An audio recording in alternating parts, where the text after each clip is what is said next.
Nidalee back on the map, and it wasn't Hotshot GG. No. He did it first.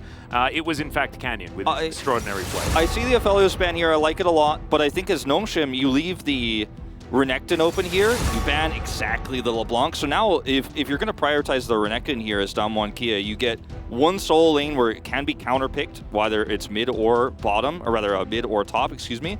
And Nongshim have the opportunity, if you don't take the Renekton, if you want to do something like a Ryze here or a Jace, you can actually get Renekton Nidalee. So I really like this LeBlanc ban, especially here for Nongshim, because now you have this opportunity to play to your strengths in Peanuts Nidalee, and I think you absolutely have to go for this. You have to take your chance, pick this up in your first game here. Yes, you do give over the really strong Jace pick that we talked about before we head into the series, but I think it's just too big of an opportunity to pass up here for Nongshim going into the first game of a best-of-5. Yeah, I'm also kind of hoping that they flex the Renekton towards the mid lane as well, as that Nidalee is going to come through alongside the Renekton.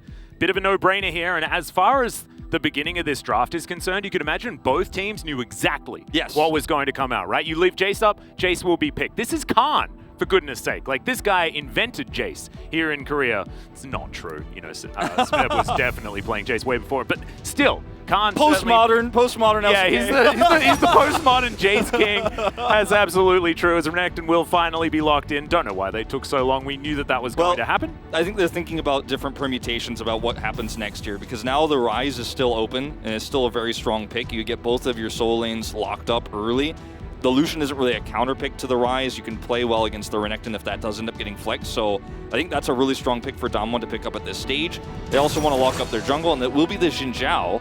Yeah, Xin, Varus is sort of coming to mind here. Yeah, Varus, another strong pick here. Yeah, Jace Varus has been very, very strong as a combination as far as setting up around these objectives and landing that poke. And you also have some teamfight potential. We know that when Jace does dive into a teamfight, especially Rich's Jace, he's certainly been more of our teamfighting variety, but certainly can get some work done as the Tryndamere Hover is going to come through for Showmaker. Interesting one.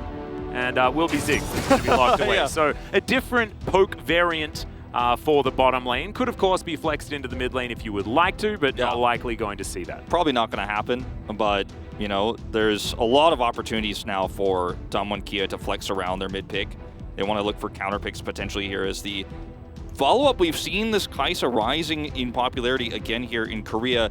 When you do a decent amount of poke, there's always the ability to just go in and execute a single target. When you hit a Nidalee Spear onto someone like a Ziggs, Kai'Sa just ults in, blows up the Ziggs instantly, and you've removed a lot of Damwon Kia's damage. The same could be true of a Jace as well. So it does really empower those spear hits in terms of those late game exchanges. Not to mention the fact that Dr. has found some very recent success on the Kai'Sa as well. Has looked pretty good on the pick.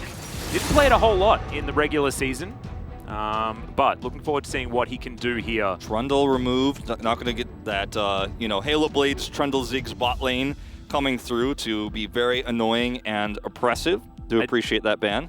I do really like this. You can ban maybe like Trundle Braum or something like that, theoretically, as the Leona is going to get banned. And I was going to talk about this, right? Because you can ban Trundle Braum and then pick the Leona, and then you're like, Beryl, what you going to do?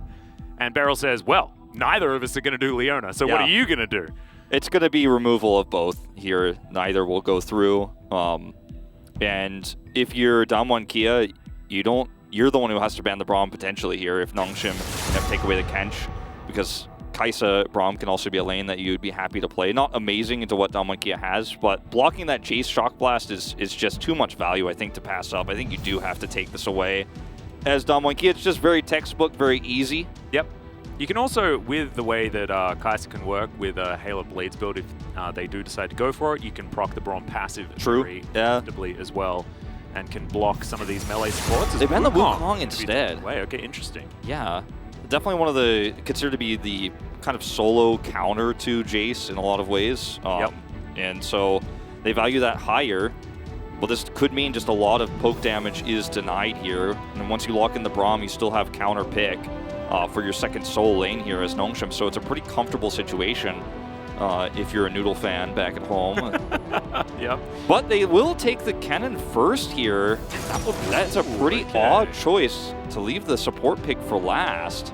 will neutralize the top lane quite nicely. It is going to put Renekton into that mid lane though. So now Showmaker can decide to do whatever the heck he wants, and Ryze certainly fits the bill.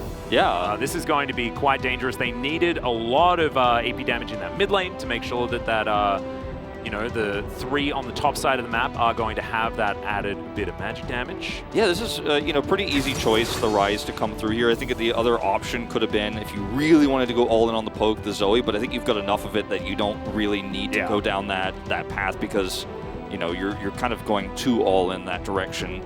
I like the consistent damage that Ryze provides as well. Zoe can be a very confusing champion as far as being able to dish out you know, consistent damage. And very vulnerable to Nidalee Spears. Rel will be the choice here. Okay. Not as oppressive in terms of setting up for the bot lane in this scenario with the Ziggs as some of the other picks that you could have had. Also, doesn't synergize extremely well here in terms of setting up for those big magnet storms with ultimates. You can obviously get a lot of value out of Ziggs, maybe set up for some Ryze roots, but it's not the most amazing synergy. It's not like Samira level, where you do a ton of damage. It's not like the synergy you can get with Aphelios with that. And we'll see the Nautilus, not the Alistar response here. Alistar, a very common response actually to the Rel in lane, but they just want to have the Nautilus for those team fights. Yeah, Kellen just wanting a little bit more engage. Of course, you can just throw out the anchor whenever it's off cooldown to see whether there's an opportunity, a little less of that all or nothing engage approach. And I don't mind that, especially for a game 1. Allow yourself to have some non-committal CC to start things off. So, those are going to be your drafts. Who is going to be able to take game 1? I mean, the difference in these two drafts is pretty intense, right? Because you have a lot of consistent damage output in the late game with Damwon Kia's. Obviously the Jace poke, but you can engage in once you get that chip damage through from Ghost. You have the consistent damage that Ryze is going to offer you, and you have 2 great engage tools with the Rel and the Xin Zhao. But on the other side of things, you know, this is a composition that Nongshim can get a really nice tempo advantage with. Start to get ahead early. Peanut becomes fed. His spears become deadly. Rich has a lot of flank angles he could take. Duckdom, fantastic on the Kai'Sa. I still personally really prefer Damwon Kia's draft because I think it's just too big to fail if we go to the late game. But Nongshim, if they get a tempo advantage, this draft is still extremely powerful. I think a lot of it does hinge on the shoulders of Duckdom as well, much like a lot of the Nongshim drafts that we have seen. If this Kai'Sa hits critical mass, we've seen what Duckdom can do, right? It is absolutely terrifying, but it will require some snowball assistance. I'm expecting that Peanut is going to be playing around mid and bottom lane. The Kennen, not as reliable. Plus, you know, if you have some Merc Treads there for Khan or something like that, then things are going to be pretty comfortable up there. So I'm expecting Rich to be playing some weak side Kennen. Is a neutralizing matchup, right? Like Kennen just in general is just capable of surviving in a lot of lanes. But I think that Damwon are probably going to play through that lane. Yeah, and, try and get that Rift Herald and crash it. Exactly. I think they're definitely going to try to snowball an advantage for Khan early. I mean, this is the pick they prioritized first, and it's a matchup where if you do get ahead versus the Kennen, you can start really bullying him out of the lane, push him back. You've got kill pressure up there. So the play for Nongshim, I think, needs to be around the bottom side of the map and mid, where you can obviously catch Ryze if he is overextending and being greedy with a spear, but the bottom side of the map is where you can really start to get a nice advantage. Lowers Ziggs' snowball ability, and if you get Duckdom ahead, it's going to be massive. But I think the biggest champion who is going to want that tempo lead is going to be the Nidalee, because you get the fast Night Harvester, might even go for Dark Seal in this game eventually, and then you can really shape how pre-fight works, because yes, there is a lot of poke on Damwon Kia's side, but every player on Damwon Kia's side, if they get hit by a spear, is going to be chunked down so hard that it gives you so much more potential to fight. Slicing Maelstrom engage, stuff like that. And I think that also, like, both of these teams have compositions that can find that sort of wombo sort of engage, you know, with the Magnet Storm plus Mega Inferno Bomb certainly is one of those options. But I think Khan wants to keep Nongshim at arm's length the majority of the time, as Showmaker is going to do exactly that here with Gori, who is getting shoved out of this lane. Certainly a difficult one for anyone that's melee. You know, if you stand in a minion wave against Ryze, it just feels bad. And yeah, Showmaker hitting level 2, going to make Gori's life difficult, but the setup is still going to be there. It's always going to be there. Yeah. Two of the stats we just had up on the screen, Rich being 3-0 on the Kennen, Kellen 4-0 on this Nautilus. This Barrel 10-0 on the Rel. That was during a very dominant spring season. But we also played a couple of them in summer as well, but they were a couple of the victories, as we can see. I just wanted to point out that Rich's Kennen, even though he's 100% win rate on it, a lot of those games he has lost lane. A lot of those games he has been behind. Like, it was not about him. So I would argue that even though it's a champion he's historically been good on in the past, it was kind of a liability for Nongshim, a lot of that Afrika series that we did watch. So see how he performs this time around, because he's playing against, we jokingly call it one of the best Jaces in Korea, one of the best postmodern ones in Khan, and it's not going to be an easy start in this matchup. Yeah, he was, Khan is definitely the man that kind of developed the hyper-aggressive Jace play, right? We talk a lot about, the mantle that was picked up by Noguri, but that was set up by Khan back in the Round2 days. When you see, when you hear the term Korean Jace, usually Khan's face pops into your mind. Yeah. Sort of like I've got Khan and Smith sort of grinning at me saying, yes, we're the ones that designed this. And Rich is, he's definitely making a name for himself on it, and he comes up in the list, but the top of the list is definitely Khan at this moment in time. As he's not going to take the long path here towards the top side of the map, but will not be able to get his Krugs. Well, get the remnants of them at least. Yep, going to be able to tidy it up as Peanut over here with Bewitching Nidalee as well, my personal favorite Nidalee skin. Bit of a shout out. As, okay, going to check out what Canyon's doing as he throws down the ward, but this is not really what you want, Peanut, as Wind becomes Lightning, and there's the Shock Blast, a little bit late on the flash, but still gets out to relative safety as Showmaker going to get stunned up there in the mid lane, throws a Q a little bit wide. Very, very unfortunate that Peanut has to use his flash there. And arguably he could have saved it, but you don't want to take that chance. He does end up getting hit by the Shock Blast, but if you do end up getting caught by that Xinjiao knockup, you are dead. So yeah, goes over the wall there, or flashes out rather, and does end up escaping, but that means a lot of lost power for this Nidalee that isn't going to be able to get that same sort of tempo leads. Look at this career, 41 games. 80% win rate. Well, now it's might be getting a little bit difficult as he decides to go back in on Rich. There's the teleport from Showmaker, though. Can he interrupt? As Gori wants to try and interrupt. He's not going to be able to. Rich going to be preemptively flashing, but that means that he's just going to get taken down. That's going to be first blood, slide over extension, but great capitalization from Damwon. I'd really like to get a replay of actually what was the lead up to the interrupt attempt there from Gori, because if your game plan is revolving around the fact that you're going to try to interrupt the teleport there from Showmaker, you've got to be on that. You've got to interrupt that. And that's definitely something they discuss, is the perfectly timed Shock Blast here on the teleport, and from Rich gets a little bit of extra damage done there to the cannon, but you've got to stop that teleport from coming through if you want to actually look for that 1v1 in the top side of the map, and he just simply was not on time. Like, I want to see the mid exchange more than anything else. So I'm watching on the mini map, he's just under turret. It's just too far away, just simply put. He didn't expect it to come through during this exchange. Not a communication between Gori and Rich, like make sure you interrupt his teleport. Rich loses his flash here as well. I think might have had his Slice and Dice on cooldown as well. Otherwise, you'd assume walks into the minion wave, Slice, Dice, stun. But maybe just assumed that he'd have enough time. So it could have also been an unforced error here. As we have a look, J6 currently 71.4%. I think a little bit lower than our Varus Jace stats, but I think we have a larger sample size of that one. Not entirely sure. Yeah, it's actually pretty decent size now, 7 games. As Nongshim are going to be able to get this break early with the prio they have bot side, which is good news considering that early kill there. Yep. On the top side.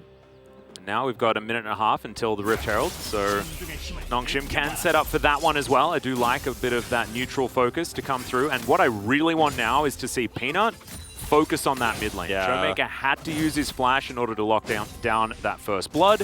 Exactly. That's the one place where you have a little bit more kill pressure, because you know that there's a guaranteed stun, right, with the Renekton. You have the spear to connect, and there's no flash play for Showmaker in this scenario. Whereas for the rest of Nongshim going into that Rift Herald fight, they've lost 2 critical summoner spells in the flashes for the Kennen and the Nidalee, so that Rift Herald fight is going to be so difficult to pull off. Not to mention that Rich, of course, doesn't have teleport, so won't be able to reposition to look for a slicing maelstrom from a different angle.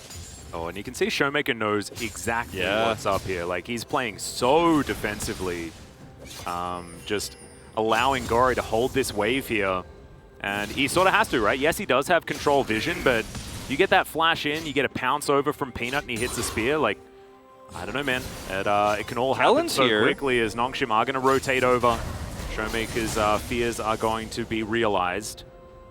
Yeah, his position of the wave is so good here, too. Yeah, Gory's really making life hard for Showmaker. This is just really unfortunate for Gory here, because if he was able to get closer, there could have been a flash engage there from Kellen. There was some opportunity there, but as it turns out, Damwon Kia not only get away with this, Showmaker's totally fine. There's no punish play even though Kellen roams, and they have Cryo. There's a 20 CS lead. It's still worth it entirely for Gory. Yeah. But they have no Cryo for this. Gory's trying to get in there. Khan's a bit zoned out. Yeah, Rich getting some control of the wave. Spears coming through once again as Shelly is going to go on an excursion, but will then retreat back to this Damwon pit. Really respecting the power of this early game Renekton and how much he's going to be able to do in a 5v5 fight, and they're just not going to pull the trigger to come through and actually group for this one. Their comp is very fragile at this stage, so even though they had a really nice setup in terms of Cryo there, they're not able to get in first. Well, they might be still going for some sort of fight as the Rift Herald is down very, very low. Now Beryl moving himself into position. Only level 5 as it is going to be the secure on that Rift Herald. Kellen in a bit of trouble. Magnet Storm not actually available. That was Canyon with his ultimate as now Khan dives on forward. Rich throws out the ulti, but it's already the exhaust down on the cannon. Ghost is going to be able to pick up that kill as now the Nautilus is just fed to the wolves and Doctarm pushed completely out of the fight. Peanut, just nothing he can do. So, 3 kills going over to Damwon Kia and nothing in response from Nongshim outside of Shelly. Yeah, Kellen doesn't have his ultimate. He's locked down. He's chain CC'd. He's blown up very early into the fight, and there's just not much you could do as Nongshim when you're trying to turn like that outside of the slicing maelstrom, which we did see, and they were almost able to pick Khan, but he just barely survives. As a positioning here, you're locked between, a Rift Herald and a hard place here, unfortunately, as Nongshim. Yeah, I misspoke and said Kellen. It was, of course, the pickoff there onto Renekton. As Kellen is unable to do anything with his ultimate regardless, though, as he's only level 5. And if he could maybe set up, if he could ult there and they could collapse in, then the cannon comes through. It's a totally different story, but, at the stage of the game, you're level 5 as the support. Not going to happen. Chain CC was good onto Gory. Damwon Kia, yeah, they lose out on the Rift Herald, which goes to Kellen, by the way, and pick up a ton of gold. So I think they're very happy with how the exchange goes. Yeah, and Showmaker is especially happy. He's now sitting on 3-0-1, picking up 2-0-3 in that last fight to augment his first blood that he's already picked up as Kellen going to come through for a gank. A couple of marks of the Storm are here, so the stun is going to come down. Great Dredge Line is going to land here as Khan looks to try and turn it around, but that ain't happening. Rich picks up the first kill for Nongshim of this semifinal series. There he goes. Finally is able to make something happen. Kellen has been so aggressive on the map. Has been looking for picks this entire time because this team comp does have such great power in the early game with its CC if you can land it. So when you do set up that cannon stun, it's really easy to dredge line right afterwards and guarantee that kill. The same could be true, of course, of the Renekton stun in the mid lane. He hasn't been able to find that follow-up until finally just now. That's going to be a little bit of extra gold into Rich's pocket, and he's going to take that opportunity to reset. Wow, Ghost is pretty aggressive on this Ziggs as he's going to almost kill Doctarm, down to 150 health, and that will definitely deter him from trying to back anywhere near this outer turret bottom lane. So that was one plate already taken, but you can see how it's Ziggs. the passive really does chunk turrets. It is ridiculous. Yeah, Kellen nowhere to be found. He's on his way down, so Doctarm just has to hold on as best as he can here, and that's perfectly timed now with the Drake spawn here for Damwon Kia. Look at the positioning of Beryl. He's wrapping around. They are looking for blood. In worst case scenario, they just grab another plate here very likely with this play. And they can just back off to the Dragon. This is really aggressive from Canyon, but the payoff is so huge. And there's nothing that Nongshim could realistically do right now because they have no cryo mid. Gory can't come down here. He has to long walk it. Yeah, I really like the fact that they put Showmaker top lane because he can teleport to sort of just the mid lane, right? And then Realm Warp to close the gap even further, right? You don't need to have a water position as we've got a gank.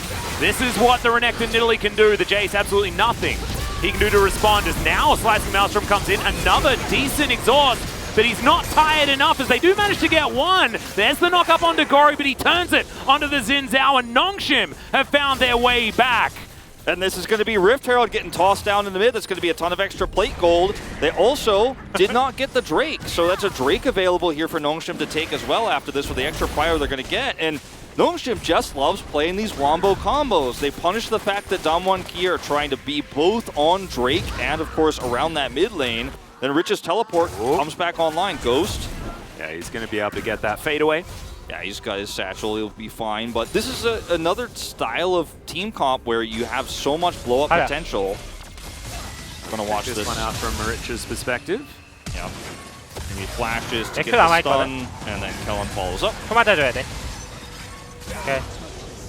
So he's like making sure he gets the kill. He's like, I gotta get this kill. And then Peanut's lurking here. Canyon goes in, but the slice and dice, as you mentioned, is just so easy to close the gap. And Barrel is so far away. When he does finally attract repel, it's too late. Gory is so healthy. Not to mention the fact that Showmaker teleports in to die. Yeah, that's just a giveaway kill. And that's a free Rift Herald drop. Kellen's got it, and Noamshim now looking to take this Drake we were talking about. Well, in goes Canyon. He's going to try and steal it, and he does so. Now the knock up onto Gory. He gets himself towards the backline as now Kellen is trying to get that re-engage, but Doctom dives forward, immediately gets CC'd as Canyon. He's looking for him. Can he find the audacious charges? No. Slips into the brush. No vision available for Damwon Kia as Khan. Can he find the shock blast? And the answer is yes. Doctom was peeking out, and unfortunately there was a Jace there as Damwon Kia, once again, as the group up occurs, if they can get on their own terms, they're able to win the team fight. They also just Noamshim didn't have the ults they needed for that team fight. Slicing Maelstrom is just now coming back up. You don't have Dominus as Renekton there.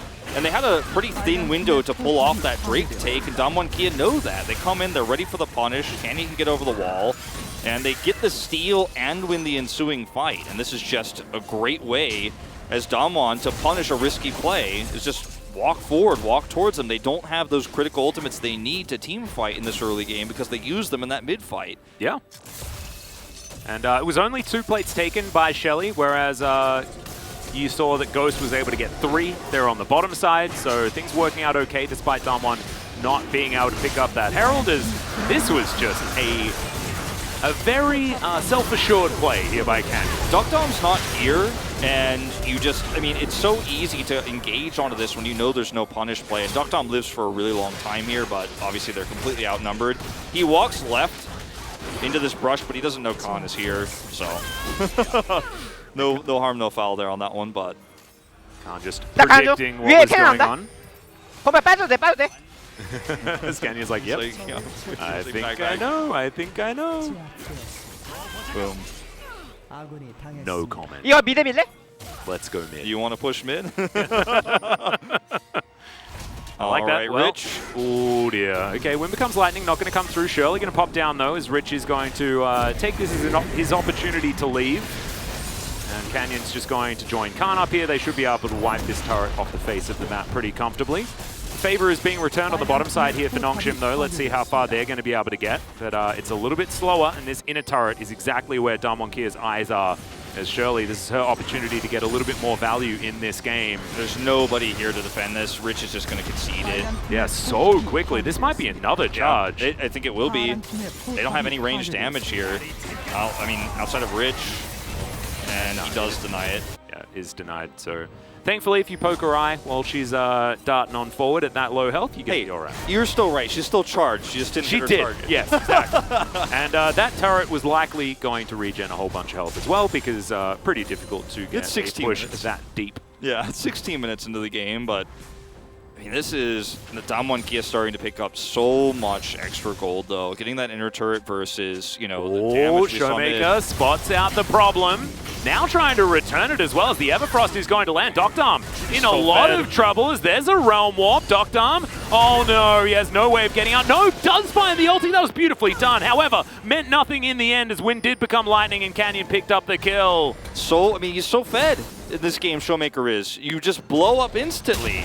I loved waiting for the killer instinct though afterwards. That was actually a really clever idea, but just wasn't enough as the response came through. Now, I mean, Damwon Kia have so much control over the map, and Doctom being dead now twice in this game means he's missing out on so much critical farm for the Kai'Sa to still be relevant heading into this mid game, where Ghost is well and truly online, right? Showmaker, we can't even express through the English language how good he is right now in terms of where his gold's at. Jace is fed as well at this point, and you're really starting to worry about being able to take objectives now at this point because Peanut is 1-1-3, not where he wants to be, and this composition is so reliant on hitting those spears. As we watch this from Showmaker's perspective, Sweeper sees it, calls it out. He's like, I'm fighting, drops the Everfrost, and Canyon's here, so he's like, I'm ulting. Let's go. And yes, he does, of course, hold that and get out of there, but dies regardless. Yeah, get the vision over, and because he landed the Wind Becomes Lightning, the extended range on Audacious Charge, going to be enough to get there, but it was almost a great escape from Dr. Yeah, it's just really unfortunate here that Nongshim don't have great ways to get back in this game. They don't have side lane control. You know, they don't have a fed Peanut who can start threatening people right now. He just has to kind of keep farming so that he can hope to be relevant later. But the fact of the matter is, Damwon Kia's comp is so easy to execute as well from ahead with the vision control that they now have and are now perpetuating across the map. Yeah. Think about how many Mega Inferno bombs there are going to be with this beautiful, glorious Cloud Soul. It's an Atlas semi-final cast, you know. Yep. It's just what's going to happen. We get guaranteed the best Dragon Soul in the game. Yeah, and it's pretty fantastic for the Ziggs. It's going to be pretty good for, I guess, you know, some of the other champions, but not as much. Not think about all of the transforming Jace can do. Yeah, let's go. Khan's going to be zooming. Yeah, and Showmaker, he's just going to be teleporting everywhere. It's like an episode of Futurama over here. Absolutely fantastic. Love it. It is actually really important for Nongshim's comp, I would argue, more so if they were able to get it. But it's not looking great for their chances at this moment in time. I gotta say, you know, this game looked very good for Nongshim at times, but it was always when Damwon Kia had overextended and they had a game plan, they looked for the combo. And it's crazy how much Nongshim have really leaned into this style so hard here in playoffs. Instead of just trying to play the standard macro game or just going all in on Duckdom playing as Aphelios or playing more scaling comps, they're so reliant, even without the Diana, on Kennen engages. Nidalee, you know, coming in with Renekton, you get the stun chain together, you do a bunch of blow-up damage, you kill a single target, and I think that identity is just so transparent, and Damwon Kia are getting more control over the map. They're playing a comp that, yes, if you lose a few fights, you can fall behind, but they're trading up in these fights now. And this is what I'm worried about. This is part of my 3-1 prediction is, yes, I think there will be one game Nongshim steal away, but we're already seeing this in game one is which team is playing more standard? The defending world champions. Which team has a huge lead in this game and is going towards a late game where their comp is better? It's the defending world champions and Damwon Kia. And we'll see if the draft changes and evolves for Nongshim. And this game is not over yet by any means, but it's at a very, very tough crossroads for Nongshim. Yeah, I'm a little bit worried because I think that the draft can work in what, you know, the sort of counter to what Damwon is, which is creating that chaos and then living in it. But Nongshim made, like, what, one play with the Nidalee Renekton in the mid lane? It was successful. It was a great play. It worked really well. However, it's been 20 minutes. Yeah. And we've seen one. That's the problem. We need to see more of that. We needed to see a little bit more chaos and craziness to come through. And we know that this team is capable of it, but Peanut has been playing this Diana playstyle for so long and is now doing the same thing here with this Nidalee. And yes, it can work in some team compositions, but in this one, you know, when you're flanked by the Renekton that does want to be able to have agency early, it doesn't really work out as, okay, Damwon Kia is just going to start off the Baron. I mean, they have so much vision control right now. This is a, you know, ward that's disabled, of course, or rather a trap here in the brush. But it was a ward for a second.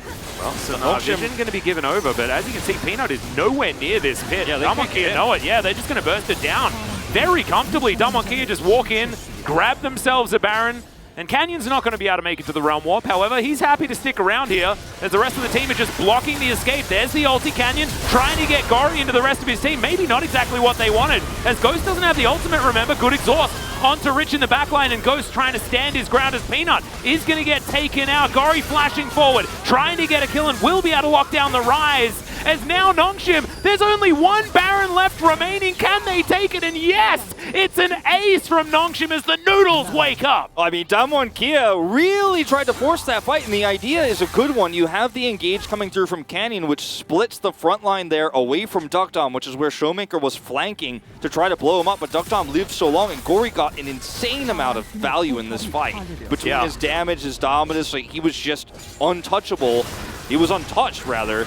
And yes, Nongshim come into this fight with no ability to shut down the Baron, so you get the Baron buff here, and then you decide to just go Hail Mary. The flank here from Showmaker is amazing because he's looking to zone out Duckdom. Canyon says, okay, I'm going in, kill Duckdom, and we win this fight through a war of attrition because we have so much damage. But look at where Gory is. He zones out Khan, and then suddenly, unfortunately, Damwon on the wrong side of this team fight. This is the kind of comp that Nongshim wants to walk towards. It struggles to sometimes close the gap. You close the gap for them, and it's a very, very awkward one here. And now Nongshim shore up a ton of that gold, do, of course, completely eliminate the Baron buff from the map, as you pointed out. Yeah, and this is one way back power to the play game. available whatsoever. As that was exactly what Nongshim needed. It's not going to get them a gold lead just yet, but they're only 2,000 behind, and at 23 minutes, that is not the worst, but we still need to see more of these plays as Khan taking so much damage here from Rich. Yeah, you've got to be so careful, Chase. You're still very fragile. He actually went for Ghostblade this game, so he is really just trying to zoom around the map and get that poke damage done, threaten anybody who's trying to clear wards, control that vision. Also going to be a death cap second from Rich as well, and I respect it. As in goes Canyon.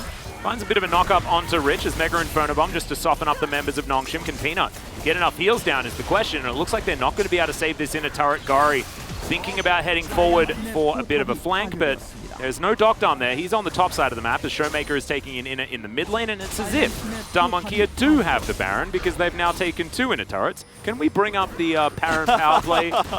Even though they don't have the buff, maybe it's still working out like that because now it's 2 inner turrets and a Drake.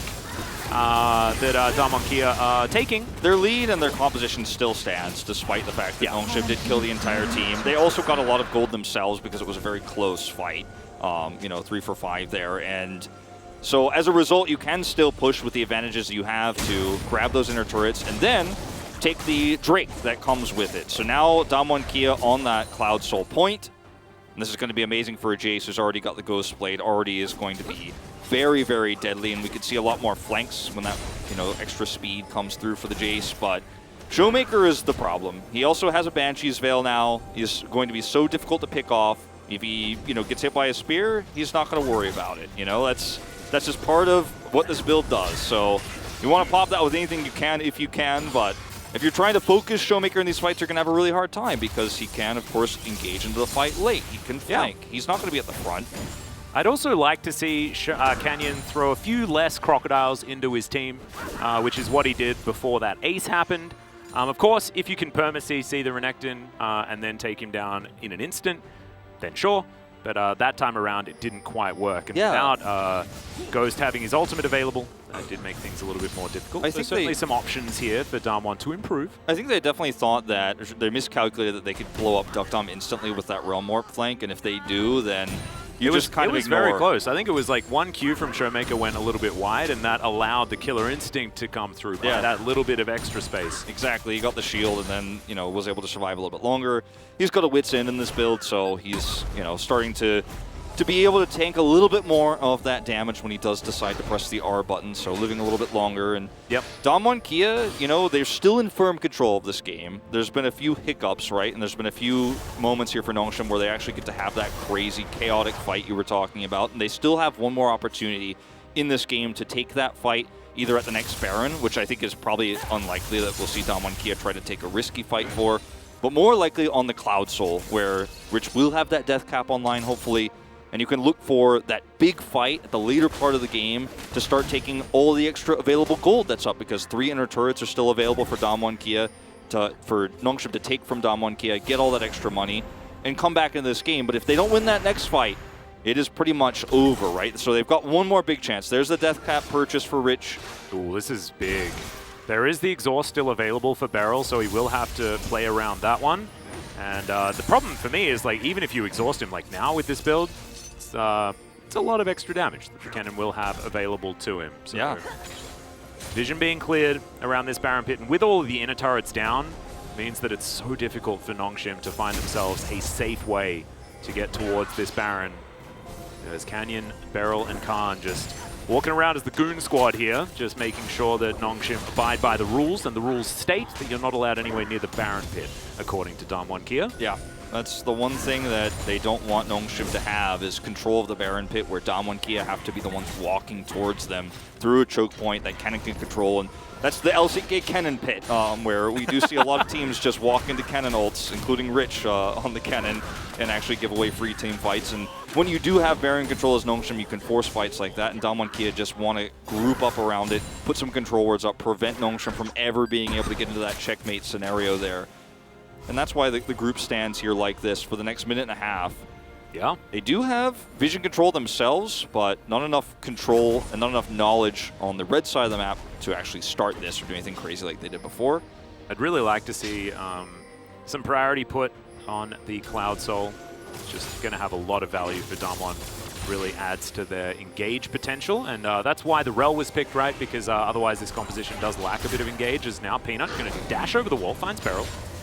Who's found who, I guess, is the question, as he's just in there sweeping out some wards. Beryl, you know, this could be a Beryl moment if he's alone. Here comes Lightning, comes forward as Khan finds a Shock Blast, gets the ult out of Canyon. As Peanut's going to hop himself away. They really just want to poke Nongshim down and then start a Baron. Peanut, yeah, teleport is available for Rich, though, so he can try and get in from a flank. Peanut going to look to try and steal this one away, and Damwon, they do not want to risk a flip.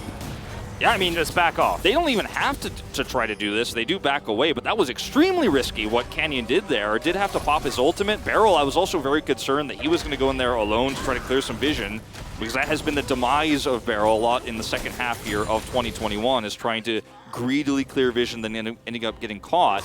But really, really risky scenario there for Damwon Kia, but they do end up escaping and backing out. Rich did teleport, in fact, as well, so that's actually huge because he's no longer going to be able to flank with that. Yeah, I was about to mention, like, it's like they did that entire bait play just in order to get that teleport, but it also loses them priority on this dragon. Of course, giving up one Cloud Drake is not going to mean too much, but Damwon Kia now don't have that to help augment their win conditions. Exactly. They're going to focus once again around this Baron. They still need to clear out a lot of vision now, though, as certainly didn't quite work out as far as retaining that tempo control that Damwon Kia have had all game long. And, you know, in this game, Peanut is going to get stronger as time goes on. Nongshim buying a lot of time with this Drake, and his damage is going to get higher and higher as they start this once again. Yeah, fair bit of damage potential, especially with Showmaker and Ghost here, just to throw volley after volley at this Baron. As in goes Kellen, looks for a little bit, as now Depth Charge going to land onto Khan. Doesn't knock up anyone else, as the crash down from Beryl is going to get him to relative safety. Void Seeker not going to find anything, neither will the Spear, as Damwon Kia still looking now for a bit of a reset. Nongshim once again with some control around the Baron pit, as Gori had precast the ultimate. Yeah, he had get any value. No vision to chase anybody down and try to collapse in. As Nongshim, if you use any more ultimates in this exchange, you can't win the follow-up where Damwon Kia just reset and walk right back towards the Baron, which is very likely to happen here. So they don't actually commit in, they don't look for a fight, but now you've lost your other teleport because Gori had to teleport in. So both of these Baron starts for Damwon Kia remove a teleport from the map, which removes a lot of side lane pressure. And they're just going to start this once again, like I said. And this is Void Staff spike as well from Showmaker, so he just completed his 4th item. This is a very dangerous rise. Rich, I don't... Banshees right now is Rich looking for a potential flank play. As you can see, Damwon Kia somewhat grouped up as in goes Peanut, but not able to steal away the Baron. That was a decent 50-50, but just not able to be won by Nongshim, as now they're looking to try and corral. The flash forward from Kellen as Peanut has to go golden preemptively, and now he's flashing out of the pit. There's the Mega Inferno Bomb, but Gori, he's got himself the Sterix. Canyon fails the flash to get over the wall. Meanwhile, the bottom fight is going as well, and Rich is going to go golden. Damwon Kia, they want no more of this, and they'll back away with 4 Barons intact. 4 Barons intact, much better than the last one, but yes. In this case, Rich just he's not able to get anything done on the flank. If he actually is able to get in and use a Slicing Maelstrom, this fight looks completely different, but he's unable to do so and holds onto it for so long. He doesn't have stopwatch, so he's so reluctant to go in. As Peanut just looks for the steal attempt here, gets out smoked by Canyon. And then look at Rich's positioning here on the bottom side of the fight. He's trying to control that choke point we've talked about so much because he has flash. He can flash over the wall and go in. But Damwon Kia never give him the opportunity. So by the time that he actually uses the Slicing Maelstrom here, most of Nongshim is zoned out enough to where Damwon Kia get the exit. They're able to get out of here. The Slicing Maelstrom is gone before they get through this choke point we've been talking about so much. And they get out of dodge with only losing one player. Extremely calculated macro plays here from Damwon Kia. 3 Baron attempts, the third one they know. There could be no flank teleports. They hit that big power spike with the Void Staff you were talking about. Brilliant play here from Damwon Kia. It looks kind of cheesy, it looks kind of aggressive, but it's really smart. In the end, I think it's still a 50-50 though. So, yes, they won it, but is that like, I don't know. It always feels a little bit worrying when you see the 50-50s elected for. However, a lot of people have told me that the LPL is the best region in the world, and they do that a lot. So I guess maybe we're just improving here in the LCK. As Damwon Kia now trying to get this push working out on the bottom side. Showmaker does have his Realm Warp available, so he can turn up at a moment's notice. And here is the poke available. The siege from Damwon Kia is terrifying. We haven't really seen it so much in this game, but now will be on full demonstration. Spears to come through, and Peanut lands one onto Canyon. Great dredge line as well from Kellen, who immediately has to break a stopwatch. Mega Inferno Bomb, and Kellen is just obliterated. And so much good frontlining here from Canyon, who now has a GA too, so there's just really no risk involved. He soaks up so much damage, and then Damwon Kia pounce. And they could do so from such long range. Now they could just siege up this inhibitor turret. They've got the Baron buff. This is so difficult to play as Gnome. You don't have any flank angles, you don't have any opportunities here. Yeah, and 4v5, they just can't do it. So Damwon Kia, they just get themselves together. It's just the well-oiled machine walking through with 5 legs. And just going to look to try and smash down some Nexus turrets now. We've got 7 seconds on Kellen, but the Nexus turret will go down, and they're avoiding the spears. They're avoiding any sort of engage potential, as Rich doesn't have flash, so the cannon can't really get in. It's like, yes, he can dash cannon, but that's about it. And now looking for a potential flank. Kellen's going to come up once again, but immediately goes back to the death chamber. Just really like the black and white screen. As Gory now in trouble. Peanut going to go golden in the middle of the fight. As you can see, Canyon ignoring the slicing Maelstrom, and Damwon Kia still looking for more. Ghost has a lot of damage available, but it's a 3v3 as Doctom will be taken down. It's a triple kill for Canyon. Oh my goodness, Nongshim, they just didn't quite have it at the end there, and yes, they will be able to push them out of the base, but at what cost? It looks like this will be. It's another inhibitor turret as well. It's another inhibitor turret. It's guaranteed Cloud Soul here. And I mean, you do see a teleport drop down for Gory. He's going to try to flank here, but now they're just going to collapse onto Peanut. They're looking for it. This is actually somewhat dangerous, as there's some low health bars, and Gory has a lot of AoE. Peanut looking to try and get some spears to land, but with no vision, the face check is too dangerous. Well, it does prevent them from doing the Drake for the time being here as well. Nongshim do have the Kellen defense at home for a moment, and they're just going to start this. Yeah, well, the teleport immediately from Khan as soon as he comes out. 1 second, and Showmaker is going to join him, as Canyon is going to be able to come through. Can he win another fight is the question. The answer is absolutely, as it's even Ghost that picks that one up. And here is the Cloud Soul, as whenever you press R, you're going to be running straight towards that last remaining Nexus turret. As, oh no, Gory's not going to be able to make it. The Realm Warp is going to be used just for the fun of it. Well, that just made sure that there was nowhere that Gory was going to be able to go. Crash down avoided completely, as now Canyon dives on top of Kellen, but he dredge lines himself away. Doctom's still pretty healthy here, but they still want to try and take him out. Rich in trouble, goes golden and throws down the ultimate as well, but Kellen is the one that's going to be taken out. Khan diving on forward, finds the cannon, but he's got a GA. Goes with no mana, but still going to be able to get it. The 1-2 punch of the satchel into the auto, and the Nexus will go down. Damwon Kia eventually take this game, and yes, they had a lot of control, but Nongshim, they found a few good moments, and we'll see whether they can hold on to them moving into game 2. It was very much a similar scenario to what we saw when Nongshim ended up losing to Afrika in that first game of the previous playoff round they were in round 1. And what's very concerning